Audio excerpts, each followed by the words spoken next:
Vamos lá, pessoal. Agora vamos estudar uns crimes mais importantes dos crimes contra a fé pública. Falsificação de documento público, delito rico em detalhes, rico em pegadinha, cai pra caramba em concurso público e sempre derrubam nas mesmas pegadinhas. Essa aula aqui vai ser matadora para você acertar qualquer questão. Primeiro, o caput, ele passa a falsa impressão de que o crime é simples. Porque diz o seguinte: falsificar no todo ou em parte, ou seja, falsificação integral ou parcial, assim como foram nos crimes anteriores.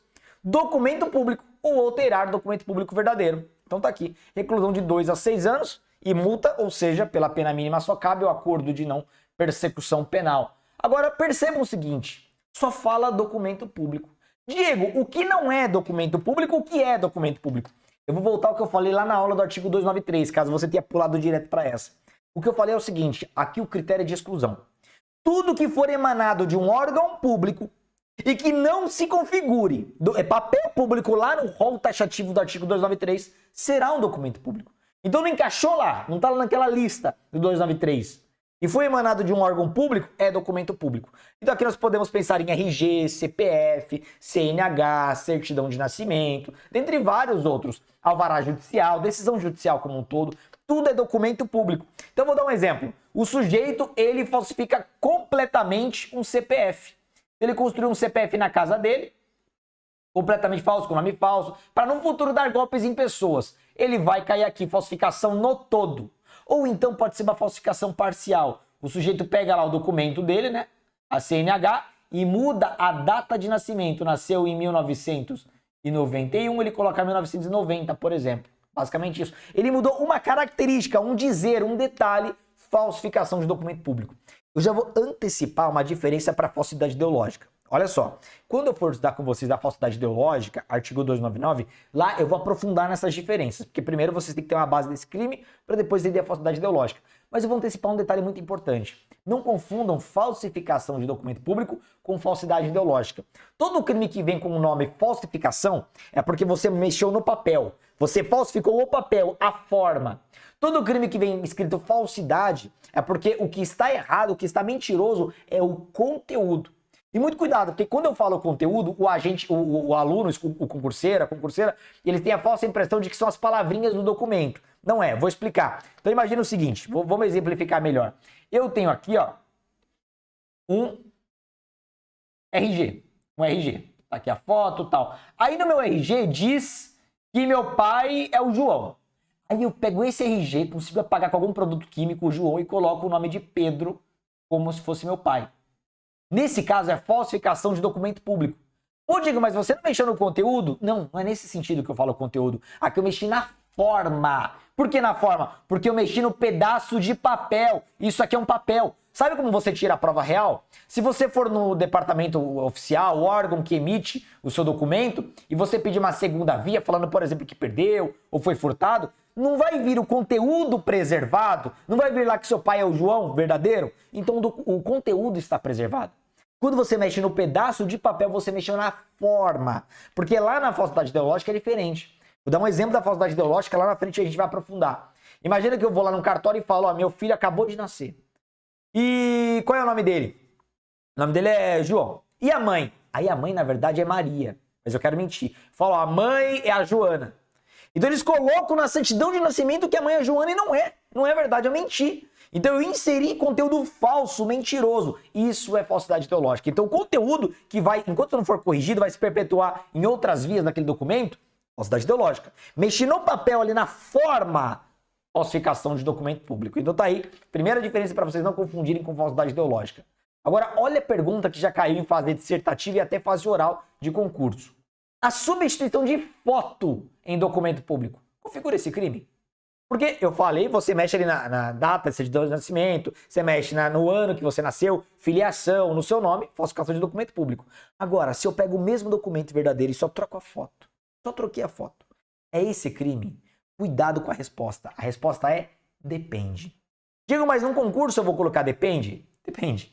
No concurso, se for prova dissertativa e fase oral, você pode. Você pode colocar que depende da situação e você vai descrever as 12 hipóteses que eu já vou mostrar para vocês. Agora, numa prova objetiva, numa prova de múltipla escolha, vai depender de como vai estar descrito o enunciado. Geralmente, o examinador ele vai colocar uma historinha para vocês. E aí, depender de como vem essa historinha, fica fácil de identificar. Então, vamos para as duas correntes doutrinárias. Ó.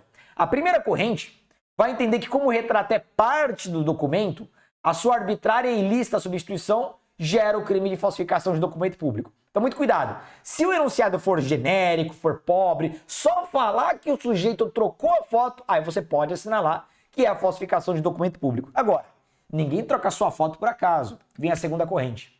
O fato melhor se ajustaria num crime que nós vamos estudar, que é o crime de falsa identidade, vez que o documento permanece autêntico, o documento não foi forjado. Você troca a foto para aparentar outra pessoa que você não é. Vamos lá, vou repetir.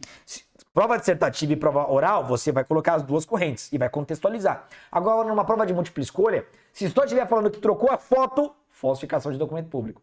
Se falou que trocou a foto para se passar por terceira pessoa, falsa identidade. Exemplo, imagina que eu fui convidado para uma balada numa lista VIP. Só que eu não quero ir, meu irmão quer ir. Aí meu irmão, para se passar por mim, ele pega o meu RG e só coloca a foto dele em cima, plastiquinho em cima, tá tudo certo, só trocou a foto. Aí chega lá na hora, ele apresenta, a pessoa olha o nome na lista, consta, olha a foto, a cara, bateu, entrou. Então ele trocou a foto para se passar por mim, falsa identidade. Então, cuidado para não confundir. É basicamente essa divergência que existe hoje na doutrina. Temos causa de aumento de pena e essa é comum aos crimes anteriores. Se o agente é funcionário público e comete o crime prevalecendo-se do cargo, ou seja, o vínculo, o nexo funcional, aumenta-se a pena de sexta parte. Então, eu me prevaleci da função pública para falsificar documento, vai aumentar de sexta parte. Agora, o ponto que mais cai em concurso desse crime é o parágrafo 2º. Esse parágrafo é campeão, ele despenca em concurso, que são os documentos equiparados a documentos públicos. Só que dois aqui vão se destacar, eu vou perder mais tempo nesses dois. Vamos lá. Equiparam-se a documento público o emanado de entidade paraestatal. Então percebam, o emanado de entidade paraestatal, aqui é só decorar. Diga o que é entidade paraestatal? Não importa, porque esse é conceito de direito empresarial, de direito público e também vai mexer um pouco do direito administrativo. Não cai o conceito, tem que decorar. Esse segundo já cai muito. O título ao portador ou transmissível por endosso. Bom, a gente vai ficar um bom tempo nesse. As ações de sociedade comercial, ou seja, ações de empresa. Ações de empresa. Os livros mercantis, livros de empresa, porque tudo gera efeito tributário, efeito fiscal, por isso que é equiparado a documento público. Mesmo sendo particular, é equiparado a documento público. E o que mais derruba em concurso? O testamento particular. O testamento particular.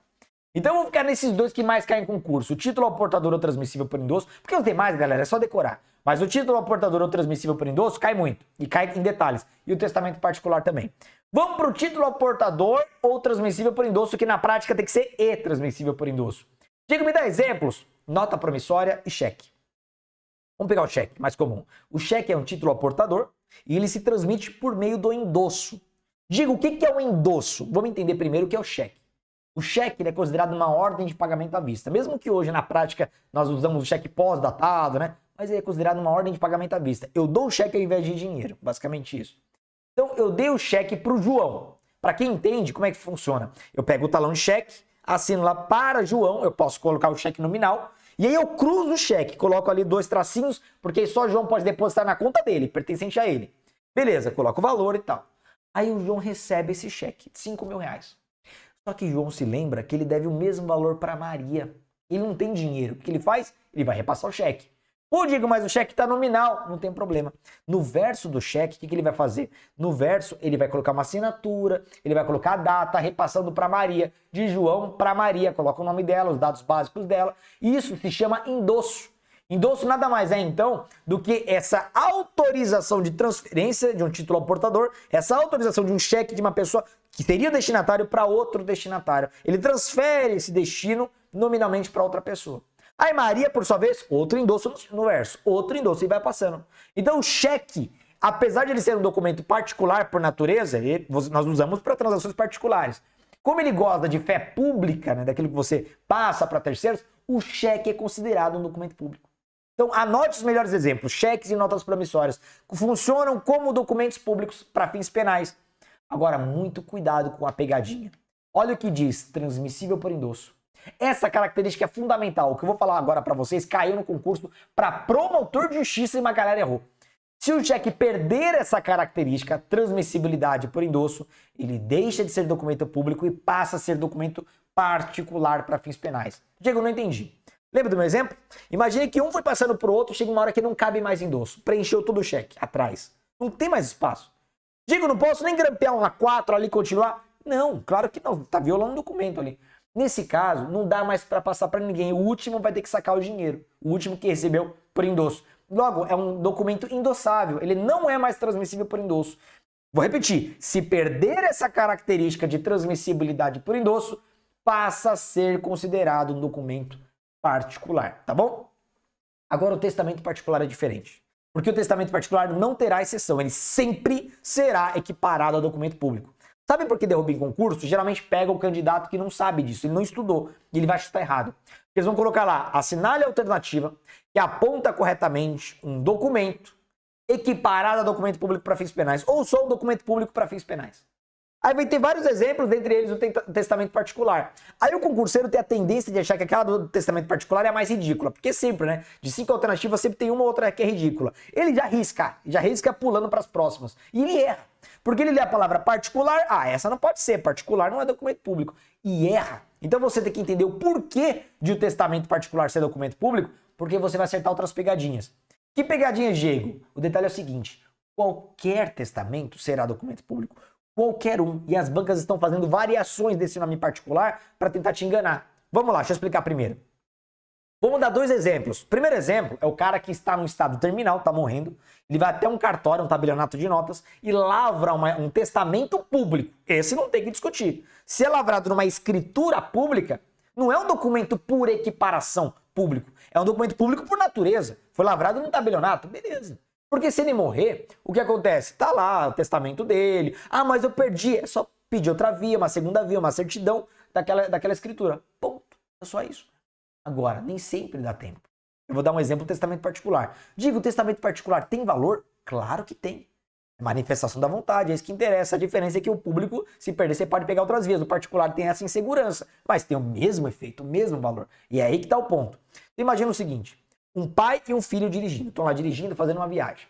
Até que ocorre um acidente automobilístico e é aquela desgraça.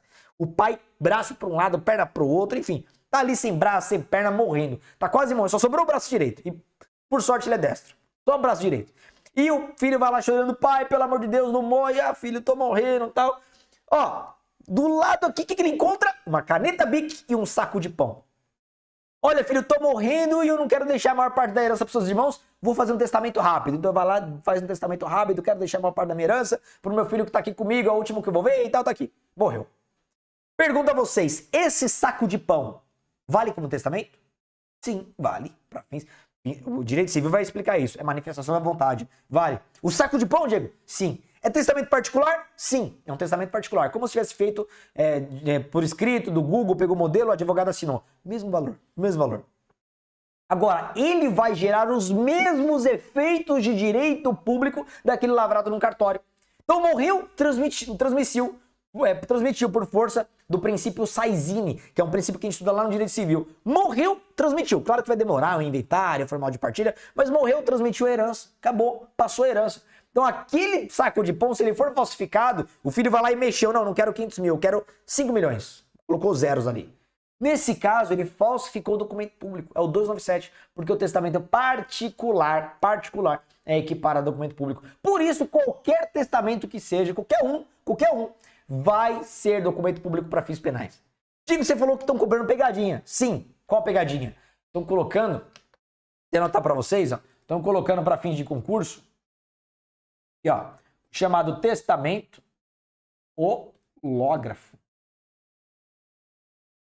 Ou vão contar uma historinha que o sujeito falsifica um testamento hológrafo, vão perguntar qual crime é, que é o 297, ou vão perguntar se o testamento hológrafo, a falsificação do testamento hológrafo se enquadra nesse crime, ou seja, vão ser mais objetivos. Aí você vai tentar se perguntar, mas e aí, cabe? O que você tem que entender é o seguinte, se falsificou o testamento, não interessa se é público, privado, hológrafo, não interessa. Chinês, tailandês, holandês, é documento público para fins penais. O hológrafo, para você não ficar sem resposta, é o testamento manuscrito, é o caso do saco de pão. Se foi manuscrito, é hológrafo, olha que besteira. Ele é documento público para fins penais. Basicamente isso, tá bom? Tranquilos? Essa é a primeira parte da nossa aula do 297. Vamos para uma segunda parte, que é um outro ponto que cai menos do que esse parágrafo segundo, mas também cai bastante, que é o parágrafo terceiro. E o parágrafo terceiro eu vou ter que explicar ele como um todo, ó. Os três incisos ao mesmo tempo, porque na verdade o crime é o mesmo, não deveria ser falsificação de documento público.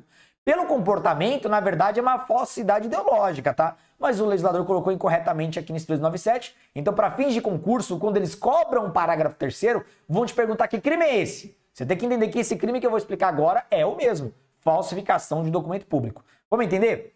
Nas mesmas penas incorre quem insere ou faz inserir, para colocar informação mentirosa. O que vai mudar é só o âmbito de inserção. Folha de pagamento ou em documento de informações, carteira de trabalho e previdência social, CTPS, e documento contábil. Vamos entender? Vamos entender. Então, quem insere é quem coloca com as próprias mãos. Quem faz inserir, quem se vale de terceira pessoa, um funcionário para inserir. Na folha de pagamento e documento de informações, que seja destinado a fazer prova perante a Previdência Social, pessoa que não possua a qualidade de segurado obrigatório. Então, quem está aqui no inciso primeiro é o funcionário do RH, é quem trabalha no RH. 2. Carteira de trabalho e previdência é quem assina o empregador. Então, quem responde por esse crime é o empregador. Do empregado em documento que deva produzir efeito perante a Previdência Social, de novo, declaração falsa ou diversa da que deveria ter sido escrita. E 3, em documento contábil. Então, quem cai no inciso terceiro? O contador. Em qualquer outro documento relacionado com as obrigações da empresa perante a Previdência Social, declaração falsa ou diversa da que deveria ter constado. Então, vamos lá. Eu tenho 2 exemplos para vocês desse crime aqui. O primeiro é o empresário que contrata um funcionário fantasma. Diga, por que alguém faria isso? Por vários motivos. Quanto mais você contrata, mais aquela empresa tem incentivos fiscais, tem uma série de benefícios. Quanto maior o número de funcionários, a empresa ganha incentivos do governo. Então, ele, para burlar esses incentivos, ele contrata funcionário fantasma. Chega lá o empresário com a carteira de trabalho e fala, ó, chega para a esposa, ó, aquela sua tia lá, tá de boa? Tá de boa. Ela não trabalha? Não, ela é do lar. Tá... Será que eu não posso colocar lá na minha empresa como se fosse funcionária? Beleza. Então pega a carteira dela e assina como se ela fosse funcionária. Porque todas as pontas têm que estar amarradas, se caso bater a perícia, fiscalização. Então assina, já cometeu o crime ali, assinou na carteira de trabalho dela e isso vai gerar efeitos previdenciários. Porque ele vai passar a recolher tributo para ela, como para ela se aposentar, mesmo ela não trabalhando. Só que aí todo mês vai ter que emitir um falso pagamento para ela, como olerite. Como se ela tivesse recebido aquele valor. Ela não recebeu, mas tem que estar ali sempre para recolher os tributos, para ter incentivo fiscal. Então o RH que está ali colocando assinando aquele documento falsamente, colocando informações falsas, cai aí também no inciso primeiro. E o contador, para fechar as pontas, coloca em todo o livro mercantil, nos documentos contábeis ali, as mesmas informações. Então todo mundo cai no mesmo crime, só que o empregador cai no inciso segundo, os profissionais da RH no inciso primeiro e o contador no inciso terceiro. Todo mundo está fraudando a Previdência Social, colocando informações falsas nesses documentos que são aí chamados de documentos públicos. E tem também a segunda hipótese, em que e esse acontece muito, em que o empregador até contrata alguém, mas ele quer mentir no salário. Isso é muito comum. Por exemplo, ó, eu vou te contratar aqui, o seu salário vai ser R$5.000, mas eu vou colocar aqui na CTPS o salário mínimo, porque o tributo que ele vai recolher é proporcional ao salário. Então o empregador quer recolher menos tributo. Vai prejudicar o funcionário também, porque ele vai se aposentar com um salário mínimo. Vai estar ali o valor do salário mínimo. Mas o funcionário ele não quer perder essa, não quer ficar desempregado. Tanto que nesse caso, o funcionário que aceita, ele é vítima. Ele também é prejudicado. Para não ficar desempregado, ele acaba aceitando, ele acaba se submetendo a isso. Então ele é vítima. Então ele vai lá e coloca lá na CTPS, ao invés de R$5.000, ele coloca 1.000, praticou o crime. Na hora de passar o olerite, transfere em 5.000, mas no olerite coloca 1.000. RH responde pelo crime. O contador, mesma coisa. Repassou os 5.000, mas ele consta lá que foram só R$1.000. Nesse caso, todo mundo cai no mesmo crime. Então tá mentindo em documentos públicos que vão gerar efeitos perante a Previdência Social. Aí você, mais malandro, mais esperto, pode pensar, Diego, já sei. Já sei o que eu vou fazer, porque aqui diz inserir ou fazer inserir. Então é só não inserir nada. Porque ao invés de eu colocar o salário do meu funcionário na CTPS, eu deixo em branco. Não vai, como é que vai incidir Previdência? Vai incidir o valor mínimo, eles são obrigados a presumir o mínimo ali e tal. Aí é que você se engana. Porque aí vem o parágrafo 4º e amarra tudo. Ó. Nas mesmas penas incorre quem? Omite, ou seja, deixa em branco nos documentos mencionados no parágrafo 3º, o nome do segurado. Então, ao invés de colocar João da Silva Pereira, coloca só João, para confundir. E seus dados pessoais, como RG, CPF, remuneração, vigência do contrato de trabalho ou de experiência, ou de prestação, perdão, de serviços. Então não adianta nada você deixar em branco. Deixou em branco, vai responder pelo mesmo crime, a malandragem é a mesma, desde que seja uma omissão dolosa. Ah, esqueci, dá para corrigir. Agora foi dolosa e manteve ali, crime de falsificação de documento público. Perceberam? Crime riquíssimo em detalhes. Tudo cai, principalmente o parágrafo 2º, ele é mais cobrado, como falei para vocês, e depois, em segundo plano, o parágrafo 3º junto com o parágrafo 4º. Pegou as informações, você está preparado para acertar qualquer questão sobre falsificação de documento público, beleza? Galera, grande abraço, bom estudo a todos e até a próxima.